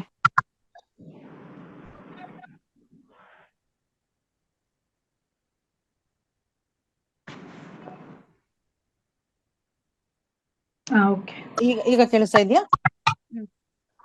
ಓಕೆ. ಎಲ್ಲರಿಗೂ ಧನ್ಯವಾದ ತಿಳಿಸ್ತೀನಿ, ಆದ್ರೆ ಶುಭಾಶಯ ಹೇಳೋದಿಲ್ಲ. ಮೊದಲನೇದಾಗಿ ಈ ವಿಮೆನ್ಸ್ ಇಂಡಿಯಾ ಮೂವ್ಮೆಂಟ್ ಇದೇ ಮೊದಲನೇ ಬಾರಿ ನಾನು ಕೇಳಿರೋದು. ನನಗೆ ಒಂದು ಸುವರ್ಣ ಅವಕಾಶ ಕೊಟ್ಟು ಕರೆ ಮಾಡಿ ಮಾತನಾಡ್ಬೇಕಂತ ಅವಕಾಶ ಕೊಟ್ಟಿದ್ದಕ್ಕೆ ಎಲ್ಲರಿಗೂ ಧನ್ಯವಾದ ತಿಳಿಸ್ತೀನಿ. ಆಯಿಷಾ ಸುಲ್ತಾನ್ ಅವರು, ಫಾತಿಮಾ ಬಿ ಅವರು, ಮತ್ತೆ ನಸ್ರಿಯಾ ಬೆಲ್ಲಾರೆ, ಯಾಸ್ಮಿನ್ ಇಸ್ಲಾಂ, ಜ್ಯೋತಿ ಅವರು, ಮುಜಾಹಿದ್ ಅವರು, ಪ್ರತಿಯೊಬ್ರು ಮಾತಾಡಿದ್ದು ಗಮನ ಕೊಟ್ಟು ಕೇಳಿಕೊಂಡೆ. ಅನ್ಯಾಯ ಒಂದು ಹೆಣ್ಣಿಗೆ ಅನ್ಯಾಯ ಅನ್ನೋದು ತಾಯಿ ಗರ್ಭ ಸೇರಿದಾಗ್ಲೇ ಶುರು ಆಗುತ್ತೆ. ಇದುವರೆಗೂ ಎಲ್ರು ಮಾತಾಡಿದಂದ್ರೆ ಸಾಮಾಜಿಕವಾಗಿ ನಡೀತಿರೋದು. ನಾನು ಇನ್ನು ಸ್ವಲ್ಪ ಆಳವಾಗಿ ಹೋಗ್ಬಿಟ್ಟು, ಒಂದು ಹೆಣ್ಣು ಜನಿಸ್ತಾ ಇದೆ ಅಂತಂದಾಗ ಭ್ರೂಣ ಹತ್ಯೆಗೆ ಹೋಗ್ತಾರೆ, ಆವಾಗ್ಲೇ ತಿರಸ್ಕರಿಸ್ಬಿಡ್ತಾರೆ ಹೆಣ್ಣನ್ನ. ಮನೆಯಲ್ಲಿ ಗಂಡು ಮಗುಗೇನೆ ಒಂದು ರೀತಿ ಬೆಳೆಸೋದು, ಹೆಣ್ಣು ಮಗುಗೇನೆ ಒಂದು ರೀತಿ ಬೆಳೆಸೋದು. ಅದಕ್ಕೆ ಅದರ ಶೋಷಣೆಗೆ ಮಾಡ್ಬೇಡ ಅಂತ ಹೇಳ್ತಾರೆ. ಗಂಡ್ ಮಕ್ಳು ಏನ್ ಮಾಡಿದ್ರು ಸೈ ಅನ್ನಿಸ್ಬಿಡ್ತಾರೆ. ನಾವು ನಮ್ಮ ಹೆಣ್ಮಕ್ಳನ್ನ ಬಲಪಡಿಸ್ಬೇಕು. ಯಾಕಂದ್ರೆ ಹೊರಗಡೆ ಹೆಜ್ಜೆಗೂ ನಮ್ಗೆ ಕಂಟಕಗಳು ಕಾದಿವೆ. ಎಲ್ಲಿ ಹೋದ್ರೂನು ಅನ್ಯಾಯನೇ. ಕೆಲ್ಸದಲ್ಲಾಗ್ಲಿ, ಶಾಲೆಯಲ್ಲಾಗ್ಲಿ, ಪ್ರತಿಯೊಂದ್ರಲ್ಲೂ ನಮ್ಗೆ ಅನ್ಯಾಯ ನಡೀತಾ ಇದೆ. ನಮ್ಮ ಸಂವಿಧಾನದ ಪಿತಾಮಹ ಅನ್ನಿಸ್ಕೊಂಡ BR ಅಂಬೇಡ್ಕರ್ ಅವರು ಹೇಳಿದ್ದಾರೆ, without ensuring social justice, a society cannot ensure political justice. As we look back at recent years, we find that there has been a persistent erosion of social justice in the country. ಸ್ವಾತಂತ್ರ್ಯ ಅನ್ನೋದೇ ಕಳ್ಕೊಂಡ್ಬಿಟ್ಟಿದೆ. ಸ್ವಾತಂತ್ರ್ಯ ಹೋರಾಟಗಾರರು ಹೋರಾಡಿ ನಮ್ಗೆ ಸ್ವಾತಂತ್ರ್ಯ ಕೊಡಿಸಿದ್ದಾರೆ. But ಇನ್ನು ನಾವೆಲ್ಲೂ ಹೋಗಿಲ್ಲ. ಭಾರತ 77ನೇ ಸ್ವಾತಂತ್ರ್ಯ ದಿನಾಚರಣೆ ಅಂತ ಹೇಳಿದ್ರೆ ಅದು ಹಿಂದೆ ಹೋಗ್ತಾ ಇದ್ದೀವಿ ನಾವು. ಇತ್ತೀಚೆಗೆ ನಡೀತಿರೋದು ಪ್ರತಿಯೊಬ್ರು ಹೇಳಿದಾಗೆ ಮಣಿಪುರದಾಗ್ಲಿ, ಸ್ಟ್ಯಾನ್ ಸ್ವಾಮಿ ಆಗ್ಲಿ, ಪತ್ರಕರ್ತರಿಗಾಗ್ಲಿ ನಾವು ಧ್ವನಿ ತೆಗೆದು ಏನ್ ಮಾತಾಡ್ಬೇಕು, ಎಲ್ಲಿ ಹೋಗ್ಬೇಕು, ಯಾರ್ ಮನೆಗ್ ಹೋಗ್ಬೇಕು ಗೊತ್ತಾಗ್ತಾ ಇಲ್ಲ. ಅದೇ ಒಂದು ಚಿಂತೆ ಆಗ್ಬಿಟ್ಟಿದೆ. ನಾವು ಬೆಳೆದಿದ್ದು ವಾತಾವರಣ ಅಂದ್ರೆ, ನಮಗೆ ಜಾತಿ ಅಂದ್ರೆ ಗೊತ್ತಿಲ್ಲ, ನಾವೆಲ್ಲ ಒಂದೇ ಅಂತಾನೆ ಬೆಳೆದಿದ್ದು. ನಾ ಹೇಳೋದು, ಭಾರತ ದೇಶ ನಾನಾ ತರದ ಜನಾಂಗದವರು, ಹಿಂದೂಸು, ಮುಸ್ಲಿಮ್ಸು, ಸಿಖ್ಸು, ಕ್ರಿಶ್ಚಿಯನ್ಸು, ಜೈನರು, ಬುದ್ಧಿಸ್ಟರು, ಅಲ್ಪಸಂಖ್ಯಾತರಲ್ಲೇ ಸುಮಾರು ವರ್ಗಗಳಿವೆ. ನಾವೆಲ್ಲ ಕೂಡಿದರೆ ಒಂದು ಮುತ್ತಿನ ಹಾರ ಇದ್ದಾಗೆ ಅನ್ಯೂನ್ಯವಾಗಿ ನಾವು ಬಾಳ್ತಾ ಇದ್ದೀವಿ. ಆದ್ರೆ ಇತ್ತೀಚೆಗೆ ನಾನು ಕಂಡಂತೆ ಯಾವಾಗ ಬಿಜೆಪಿ ಸರ್ಕಾರ ಕೈ ಹಿಡಿತೋ ದೇಶದಲ್ಲಿ ತುಂಬಾ ಅನಾಹುತಗಳು ನಡೀತಾ ಇದೆ. ತುಂಬಾ ಭೇದ ಭಾವಗಳು, ಹಿಂದುತ್ವ ತಮ್ಮ ಜನರಿಗೇನೆ ಇವರು ವಿರೋಧವಾಗಿ ನಿಂತ್ಬಿಟ್ಟಿದ್ದಾರೆ. ಒಂದು ಹೆಣ್ಮಗು ಕೆರೆನಲ್ಲಿ, ಯಾಕೆ ಅವಳು ಅಲ್ಪಸಂಖ್ಯಾತರು, ದಲಿತಳು ಅಂತ ಹೇಳಿ ಅವ್ರ ಹೆಣ್ಮಕ್ಳನ್ನ ಬೆತ್ತಲೆ ಮಾಡಿ ಹೊಡೆದು ಬಡ್ದು, ಎಷ್ಟು ದಿನನಿತ್ಯ ಇದು ಓದಿ ನಾನು ಯಾಕೆ ಹೆಣ್ಣಾಗಿ ಈ ಭೂಮಿ ಮೇಲೆ ಜನಿಸಿದೆ, ನಾನು ಯಾಕೆ ಇನ್ನು ಬದುಕಿದ್ದೀನಿ, ಇನ್ನೇನೇನ್ ನೋಡ್ಬೇಕಾಗಿದೆ, ದಿನ ರಾತ್ರಿ ನನ್ಗಿದೆ ಒಂದು ಚಿಂತೆ ಆಗಿದೆ. ನಮ್ಮ ವಿಮೆನ್ ಇಂಡಿಯಾ ಮೂವ್ಮೆಂಟ್ ನವರು ಮಾಡ್ತಿರೋ ಕಾರ್ಯಗಳು ನಿಜವಾಗ್ಲೂ ಅದ್ಭುತ. ನನಗೆ ಏನನ್ನೋದೇ ಗೊತ್ತಿರ್ಲಿಲ್ಲ. ಆದ್ರೆ ಒಬ್ಬೊಬ್ರು ಮಾತು ಕೇಳಿ ನನ್ನಲ್ಲಿ ಒಂದು ಒಂಟಿಯಾಗಿ ಹೋರಾಟಗಾರ್ತಿ, ನಾನು ಹೋರಾಟ ಮಾಡ್ಕೊಂಡು ನನ್ನ ಅನ್ಯಾಯದ ವಿರುದ್ಧ ಸುಮಾರು ಹೋರಾಟ ಮಾಡಿದ್ದೀನಿ. ಆದ್ರೆ ಬಿಮ್ ಜೊತೆಗೆ ಜೋಡಿಸ್ಕೊಂಡು ಇನ್ನೂ ಹೆಚ್ಚಿನ ಮಟ್ಟದಲ್ಲಿ ನ್ಯಾಯ ಒದಗಿಸ್ಬೇಕು. ನೊಂದ ಮಹಿಳೆಯರಿಗೆ ನ್ಯಾಯ ಒದಗಿಸ್ಬೇಕು. ಡೌರಿ ಹ್ಯಾರಸ್ಮೆಂಟ್ ಆಗ್ಲಿ, ಭ್ರಷ್ಟಾಚಾರ ಆಗ್ಲಿ, ಅವ್ರಿಗೆ ಅವರ ಇಚ್ಛೆ ವಿರೋಧ ಅವ್ರಿಗೆ ಪ್ರಾಸ್ಟಿಟ್ಯೂಷನ್ ಅಂದ್ರೆ ಸೆಕ್ಸ್ ಟ್ರೇಡಿಂಗ್ಗೆ ಮಾಡೋದು, ಈ ತರ ಆಸಿಡ್ ಅಟ್ಯಾಕ್ಗಳಿದೆ. ಲೆಕ್ಕ ಹಾಕೊಂಡು ಹೋಗ್ತಾ ಇದ್ರೆ ಅದು ಕೊನೆನೇ ಇಲ್ಲ. ಮುಸಲ್ಮಾನರಿಗೂ ಕೂಡ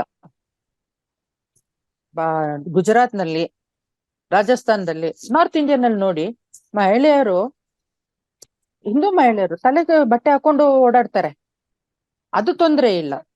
ಮುಸ್ಲಿಂ ಹೆಣ್ಮಕ್ಳು ಹಿಜಾಬ್ ಹಾಕಿದ್ರೆ ತೊಂದ್ರೆ. ಇತ್ತೀಚೆಗೆ ಬೆಂಗಳೂರಿನಲ್ಲಿ KSRTC ಡ್ರೈವರು ಕಂಡಕ್ಟರ್ ಪಾಪ ನಿಜವಾಗ್ಲೂ ದೇವರ ಮನುಷ್ಯನಿಗೆ ಆಶೀರ್ವಾದ ಮಾಡ್ಲಿ, ಒಂದು ಬಾಯಿ ತೆಗಿಲಿಲ್ಲ, ಅವನು ವಿರೋಧಿಸ್ಲಿಲ್ಲ, ನಗ್ನಗ್ತಾ ಮಾತಾಡ್ತಾನೆ. ಅವನು ಹಾಕಿರೋ ಒಂದು ಹಸಿರು ಟೋಪಿಗೋಸ್ಕರ ಎಮ್ಮ ಅಷ್ಟು ಕಾಟ ಕೊಟ್ಟಿದ್ದಾಳೆ. ಯಾರು ಇವ್ರಿಗೆ ಕಲ್ಸ್ಕೊಡ್ತಾ ಇರೋದು? ಇದರಿಂದ ಅವ್ರು ಏನ್ ಸಾಧಿಸ್ಬೇಕಾಗಿದೆ? ನನ್ನ ಅನಿಸಿಕೆ ಏನಂತಂದ್ರೆ, ಇವ್ರು ಯಾಕೆ ಈ ಶಾಂತಿಯುತ ಜನರ ವಿರುದ್ಧ ನಿಲ್ತಾ ಇದ್ದಾರೆ ಅಂದ್ರೆ, ತಮ್ಮಲ್ಲಿ ತಮಗೆ ಭಯ ಉತ್ಪತ್ತಿ ಆಗ್ತಾ ಇದೆ. ಇವರು ಬಲಶಾಲಿಗಳಾಗ್ಬಿಟ್ರೆ ನಾವು ಬಲಹೀನರಾಗ್ಬಿಡ್ತೀವಿ, ನಮ್ಮನ್ ಕುಗ್ಗಿಸ್ಬಿಡ್ತಾರೆ. ಅದಕ್ಕೆ ವಿರೋಧಿ ಆಗ್ಬಿಟ್ಟು ಅವ್ರ ಮೇಲೆ ದಾಳಿ ಮಾಡಿದ್ರೆ ಭಯದಲ್ಲಿರ್ತಾರೆ. ಅದೇ ಕಾರಣ ಇವರು ನಮ್ಮನ್ನ ಇಷ್ಟು ಕುಗ್ಗಿಸ್ತಾ ಇರೋದು.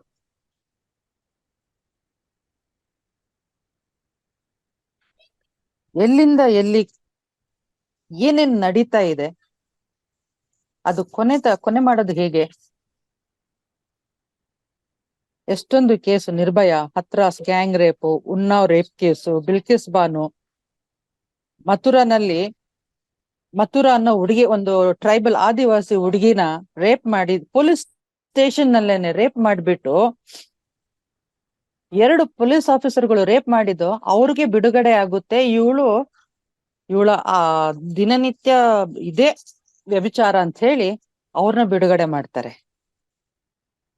ಈ ತರ ನ್ಯಾಯ ಸಿಗೋದೇ ಇಲ್ಲ. ನ್ಯಾಯಕ್ಕೆ ನಾವು ಹೋರಾಡ್ತಾನೆ ಇರ್ಬೇಕು. ಇನ್ನು ಬರೋ ದಿನಗಳಲ್ಲಿ ಇನ್ನೂ ಕಠಿಣವಾಗುತ್ತೆ, ಆದ್ರೆ ನಾವು ಕುಗ್ಗಿ ಕೂರಲ್ಲ. ಇನ್ನು ಎಚ್ಚೆತ್ತಿ ನಾವು ನಿಲ್ಬೇಕು. ಎಲ್ಲಾ ಮಹಿಳೆಯರಿಗೆ ನಾವು ಇದನ್ನ ಹೇಳ್ಕೊಡ್ಬೇಕು, ತೋರ್ಕೊಡ್ಬೇಕು, ಬಲಪಡಿಸ್ಬೇಕು. ನಾವ್ ಯಾರಿಗಿಂತ ಕಡಿಮೆ ಅಲ್ಲ. ದೇವ್ರು ತಾನು ಭೂಮಿಗೆ ಬರ್ಲಿಕ್ಕಾಗಲ್ಲ ಅಂತ ಒಂದು ಹೆಣ್ಣಿನ ತನ್ನ ಸ್ವರೂಪದಲ್ಲಿ ಸೃಷ್ಟಿ ಮಾಡಿ ಕಳಿಸಿರೋದು. ಎಲ್ಲ ಬಲ ತುಂಬಿದಾನೆ. ನಾವ್ ಯಾಕೆ ಬಲಹೀನರಾಗಿ ಇವ್ರು ಬಂದಾಗ ನಮ್ಮ ಸೆಲ್ಫ್ ಡಿಫೆನ್ಸ್ ಅಂತ ಹೇಳಿ ಮುಂದೇನಾಗುತ್ತೆ ಯೋಚನೆ ಮಾಡೋದ್ ಬೇಡ. ಆದ್ಮೇಲೆ ನೋಡ್ಕೊಳ್ಳೋಣ. ನಮ್ ಸೆಲ್ಫ್ ಡಿಫೆನ್ಸ್ಗೆ ಅದ್ ಕೊಲೆ ಮಾಡ್ಬೇಕಾದ್ರೂ ಮಾಡ್ಬಿಡ್ಬೇಕು, ಬಚಾವ್ ಮಾಡ್ಕೊಳ್ಬೇಕು. ಯಾಕೆ ಸಹಿಸ್ತಾ ಕುಂತಿರೋದ್ ನಾವ್ ಇಷ್ಟು ವರ್ಷ? ಇನ್ನೆಷ್ಟು ಅಂತ ಸಹಿಸ್ಕೊಂಡು ಹೋಗ್ತೀವಿ ನಾವು?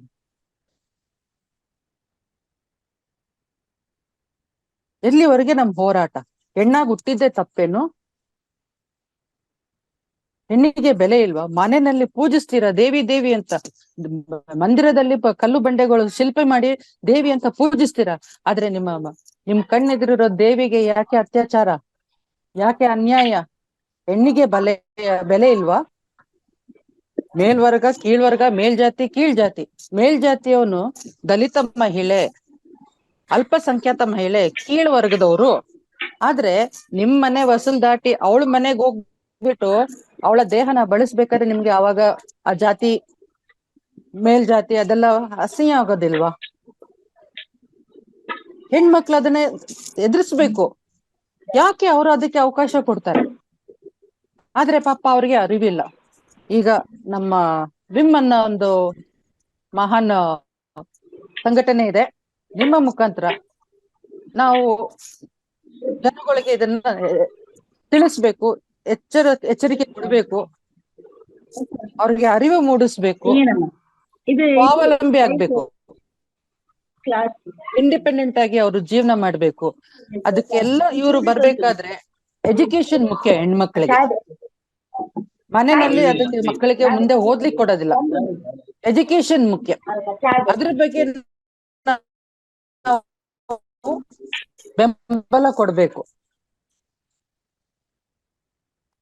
ಹಾ, ಇನ್ ಹೇಳೋದು ಒಂದೇ ಒಂದು, ನೆನ್ನೆ ಒಂದೇನೋ ಓದ್ತಾ ಇರ್ಬೇಕಾದ್ರೆ ನನಗೆ ಕೇಳಿ ಬಂತು. आंखें वाले अंधों की बस्ती में गया तो अंधों को तकलीफ होता है. इस देश में अंध भक्त की राज में अच्छे बुरे लोग से तकलीफ नहीं होती, अच्छे लोग से तकलीफ होती है, क्योंकि अच्छे वालों के सामना बुरे लोग नहीं कर सकते. ಈ ಒಂದು ಮಾತಿನೊಂದಿಗೆ ನನಗೆ ಅವಕಾಶ ಕೊಟ್ಟಿದ್ದಕ್ಕೆ ಧನ್ಯವಾದ ಹೇಳಿ ಮಾತನ್ನು ಮುಗಿಸ್ತೀನಿ.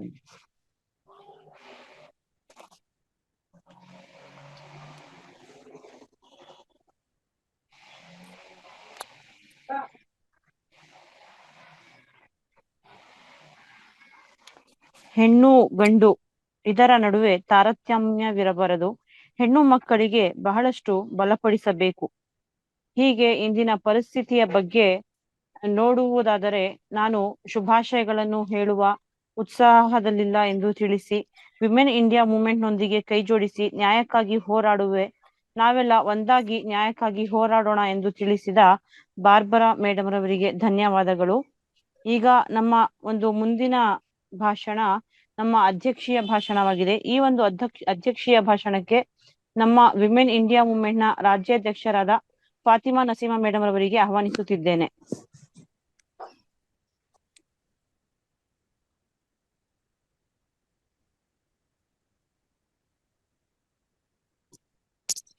ವಾಯ್ಸ್ ಬರ್ತಾ ಇಲ್ಲ.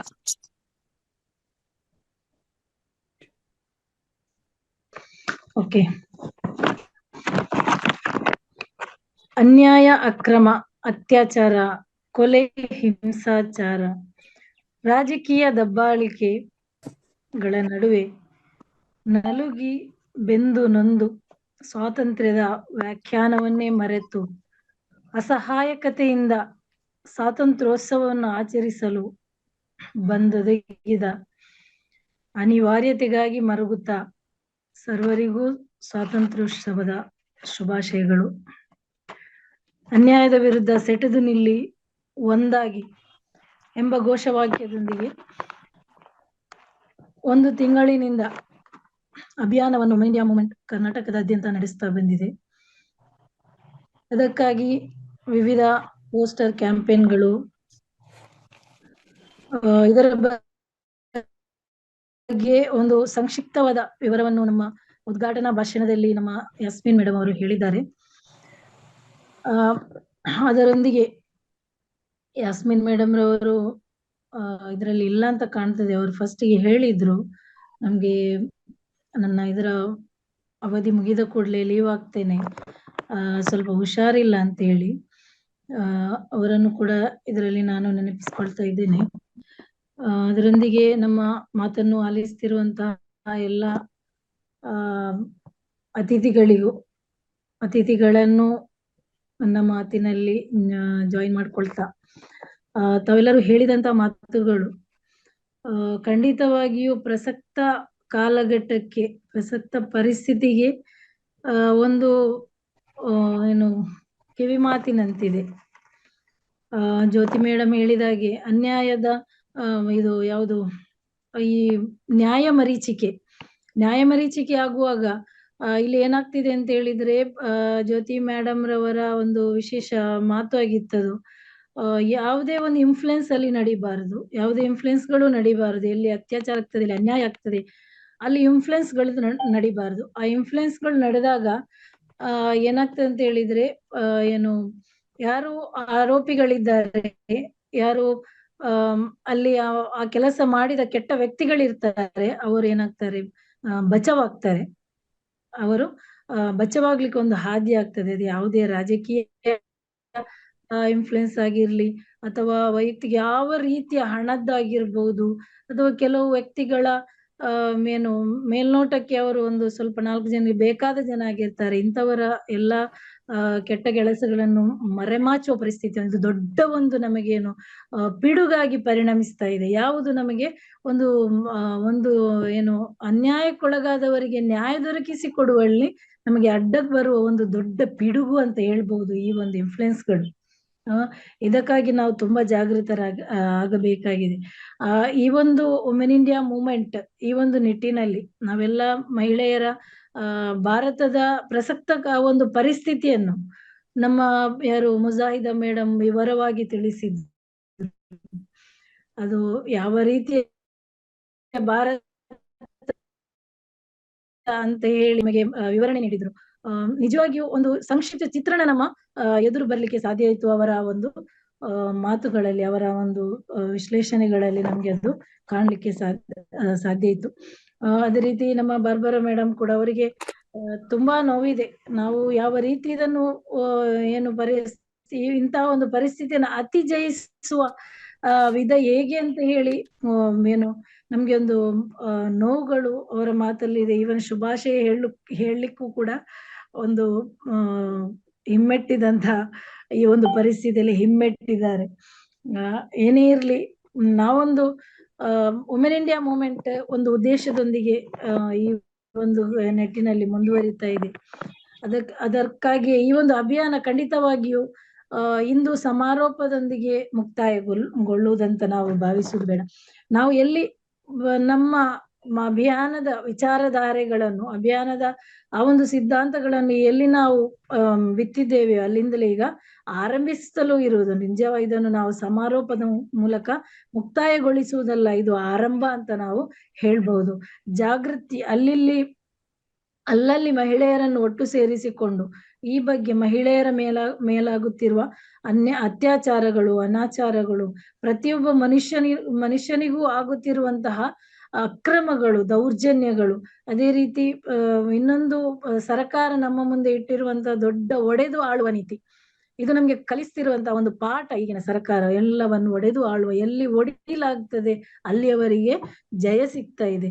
ಈ ಒಂದು ಒಡೆದು ಆಳುವ ನೀತಿ, ಇವುಗಳೆಲ್ಲದರ ವಿರುದ್ಧ ನಾವು ಜಾಗೃತಿಗೊಳಿಸುವ ಒಂದು ಕಾರ್ಯಕ್ರಮಕ್ಕೆ ಇಳಿತಾ ಇದ್ದೇವೆ.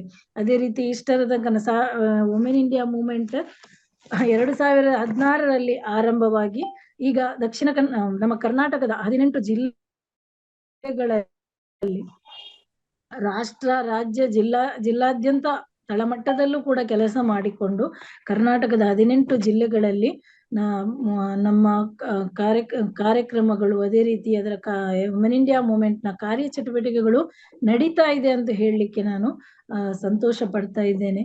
ಮುಂದಿನ ದಿನಗಳಲ್ಲಿ ರಾಜ್ಯಾದ್ಯಂತ ಇರುವ 30 ಜಿಲ್ಲೆಗಳಲ್ಲೂ ಕೂಡ ನಮ್ಮ ಈ ವುಮೆನ್ ಇಂಡಿಯಾ ಮೂವ್ಮೆಂಟ್ ಪತಾಕೆ ಹಾರಿಸಿಕೊಂಡು ಏನ್ ಮಾಡ್ಲಿಕ್ಕಿದ್ದೇವೆ, ನಮ್ಮ ಸಿದ್ಧಾಂತಗಳನ್ನು, ನಮ್ಮ ಆಶಯಗಳನ್ನು ಅವರಿಗೆ ಮನದಟ್ಟು ಮಾಡಿಕೊಂಡು ಮಹಿಳೆಯರಿಗೆ ಯಾವ ರೀತಿ ನಾವು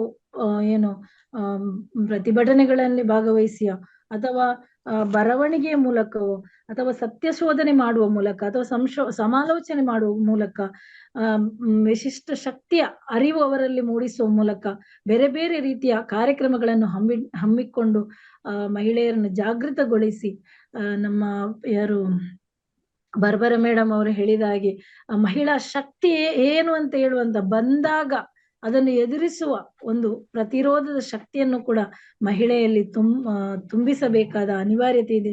ಇದನ್ನು ವುಮೆನ್ ಇಂಡಿಯಾ ಮೂವ್ಮೆಂಟ್ ಮಾಡ್ತಾ ಬಂದಿದೆ ಅಂತ ಹೇಳಲಿಕ್ಕೆ ನಾನು ಈ ಒಂದು ಸಂದರ್ಭದಲ್ಲಿ ಸಂತೋಷ ಪಡ್ತಾ ಇದ್ದೇನೆ.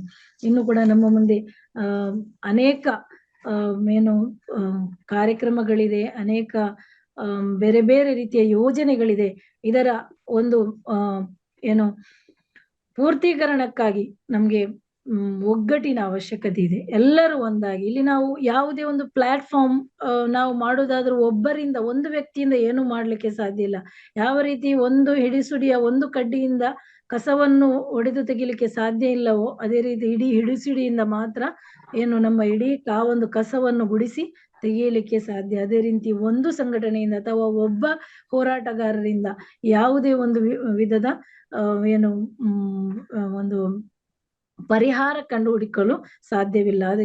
ಅದಕ್ಕಾಗಿ ಸಬಲೀಕರಣಕ್ಕಾಗಿ ಮಹಿಳಾ ಶಕ್ತಿಯ ಅನಿವಾರ್ಯತೆ ರಾಷ್ಟ್ರಕ್ಕೆ ಈ ಒಂದು ಸಂದರ್ಭದಲ್ಲಿ ಬಹು ಅಗತ್ಯವಿದೆ. ಒಂದು ಸಮಸ್ಯೆ ಅಂತ ಹೇಳುವಾಗ ಅದಕ್ಕೆ ಪರಿಹಾರ ಕೂಡ ಕಂಡುಕೊಳ್ಳಲೇಬೇಕಾಗಿದೆ.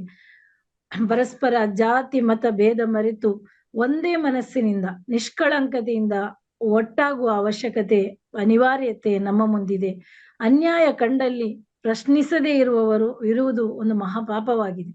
ಅನ್ಯಾಯದ ವಿರುದ್ಧ ಧ್ವನಿ ಎತ್ತಲು ಯಾವ ಸಂದಿಗ್ಧ ಪರಿಸ್ಥಿತಿಯಲ್ಲೂ ಅಣಿಯಾಗಬೇಕಾದ ಅನಿವಾರ್ಯತೆ ಕೂಡ ನಮ್ಮ ಮುಂದಿದೆ.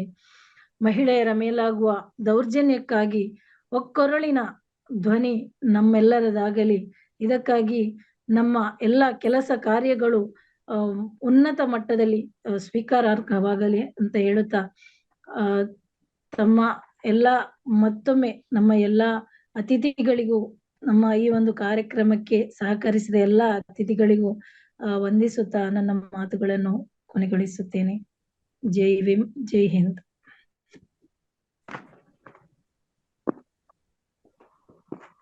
ಮಹಿಳಾ ಸಬಲೀಕರಣಕ್ಕೆ ಎಲ್ಲರೂ ಒಂದಾಗುವುದು ಅನಿವಾರ್ಯತೆ ಇದೆ.